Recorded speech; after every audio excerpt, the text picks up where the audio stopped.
This was a top-tier theft ring. At that moment, the SWAT team continued their search, completely unaware that the fugitives had already changed into plain clothes and were now mingling with the crowd. What was even more terrifying was that a highly skilled hacker tampered with the police surveillance footage in an instant. The police were still confused when the entire monitoring system was suddenly breached.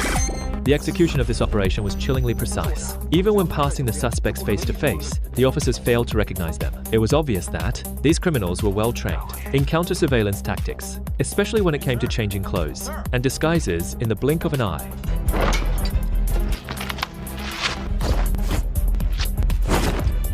They slipped away silently and smoothly, evading the closing in special forces. Yet, at that very moment, the SWAT commanders suddenly recalled a key distinguishing feature of one of the suspects from their earlier confrontation. He immediately turned around and chased back in their direction. But the mastermind behind this escape had already anticipated this move. He ordered all his men to change their disguises once again at once. A young man quickly put on a wig in the blink of an eye. He transformed into a stunning woman. It became impossible to recognize him. But just then, all the police officers turned on their body cameras simultaneously. The AI began real-time facial recognition. Anyone without entry records would be identified as a suspect. However, by then, the fugitives had already fled to the hotel lobby, where a huge crowd of showgoers had gathered. By the time the police realized what was happening, the gang had jumped into a massive golden tree